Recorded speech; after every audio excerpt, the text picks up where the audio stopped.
Welcome to What I Wish I Knew. And today, to talk about the gospel, is my husband Cliff. We've been married for 28 years. And if any relationship needs the gospel, it's ours.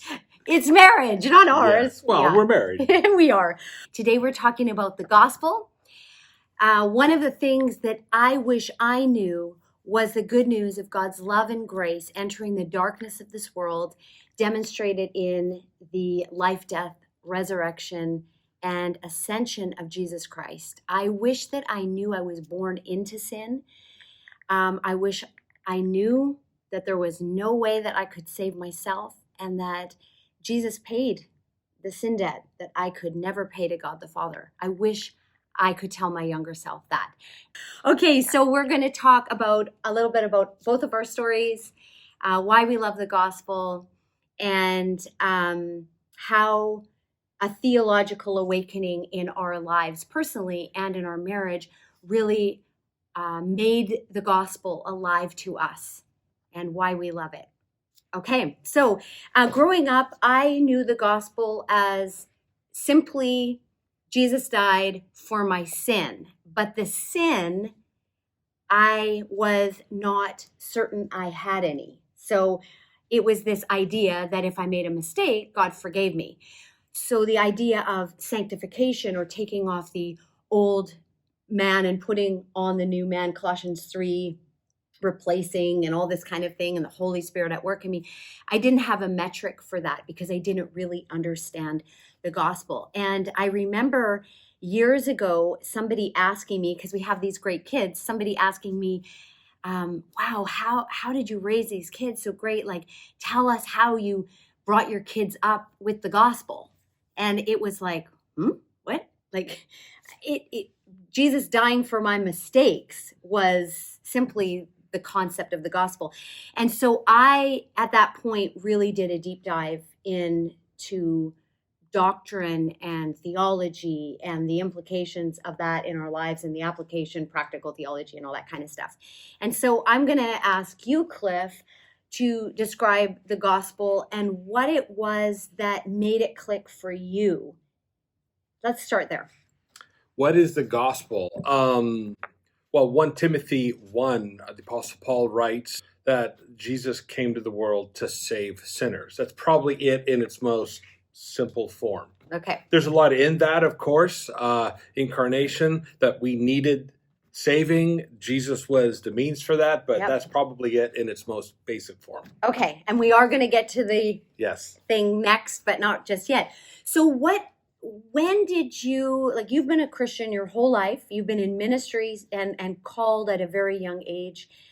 You've been faithful, like a man of God. The thing I loved about you the most is that you loved God and His Word.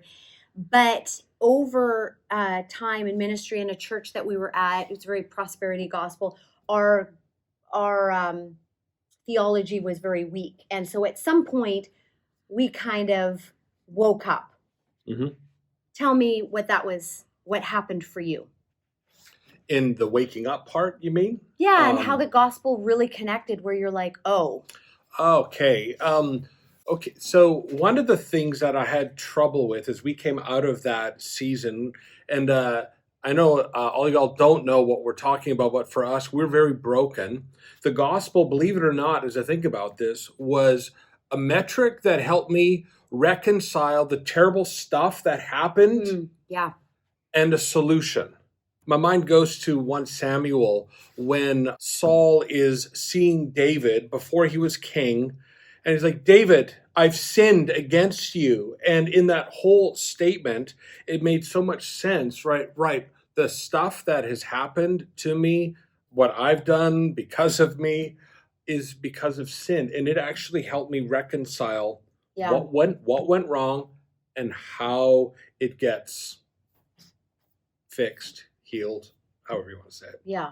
Jesus is the only hero in our story. Yeah. And the problem, I think, for a lot of people in I was going to say Christendom, but just wherever, that we always kind of say Jesus is the answer. That actually was an old song I listened to when I was a kid. Jesus is the answer for the world today, and we've actually minimized the gospel and the power of the gospel to just that answer in Sunday school. If you don't know, when in doubt, just say Jesus. And it kind of bothers me because it's lost because there's this familiarity with that Yeah. answer. Yeah. We actually have not allowed ourselves to be familiarized with the gospel. And that's the part that's most disappointing. I think a lot of us have a false sense of what the gospel is. And because of that, there's this gap. We're stuck. We don't know how to reconcile, painful past, Yep. how to move forward. So, Yeah, and we're relating to each other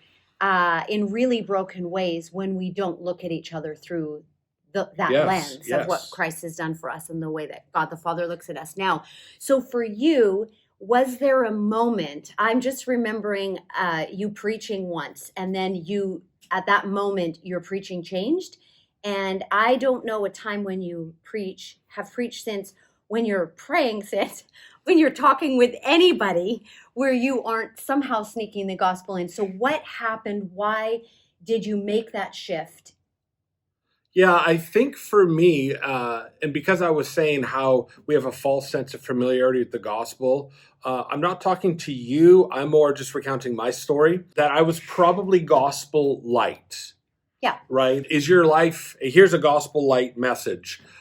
Is your life not the way you want? Are you in trouble? Give your life to Jesus and everything will be okay. Yeah. And I've heard, prominent ministers even give that as their gospel message. And really, that was a message that I'd adopted. And so there was a period of time where I was able, this sounds so dramatic, I was exposed for my gospel light. Mm-hmm. And I was just like, no more. And I just, kind of hit second gear in my theological awakening. Yeah. Yeah. Now, if you listen to one of the videos that we've posted that's called My Story, I go into a little bit more detail, so you can check that out.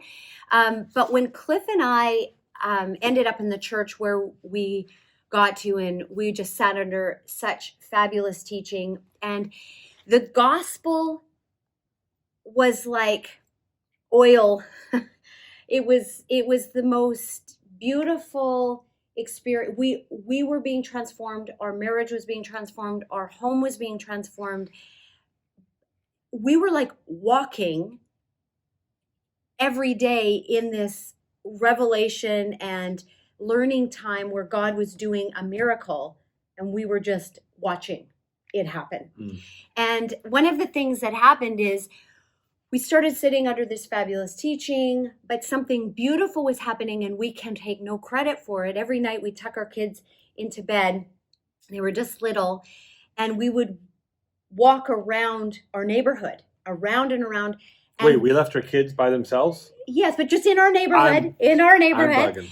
And it was safe. And we would say, well, if this is true, if we were taught this, then we believed this before, and we started to deconstruct or unpack this bad theology and then replace it with good, healthy doctrine, as the Apostle Paul speaks about a lot. So we had been exposed to some really bad teaching, false, unhealthy, but we couldn't just, it was like as the gospel was transforming us, as the good news of what Jesus Christ has done was now informing us, we were seeing how bad our doctrine was. And yeah, there's an old saying, you win people to what you win them with. And in that, within our walks, we discovered that the gospel that we subscribed to was actually a very weak, watered down gospel. And so that really led to a lot of unmet expectations, obviously. Mhm. And so we were redefining what the gospel was. And so we were won to, because of what we were won with, this full, robust understanding of what the gospel was. It was a fantastic time for us. It was an awesome Yeah. time in our marriage, and it really, we'll talk about that a little bit more. Why does this matter as a disciple, as a follower of Jesus Christ? Why should you care about the gospel? Why should we care? Why should it inform us every day? I think, you know, even Jesus said this the night before he went to the cross. He had communion, and he said, "This is my body given for you. This is my blood. As often as you drink this, remember me." And really, what Jesus was saying there is that the cross needs to be the focal point of Yeah. our life. Yeah. Like, and Jesus's finished work on the cross needs to be the focal point. And probably for a few reasons why, because if it's the focal point, we're always reminded of Jesus's saving work, when that's going to impact our posture in life, a posture of humility, Yeah. a posture of worship.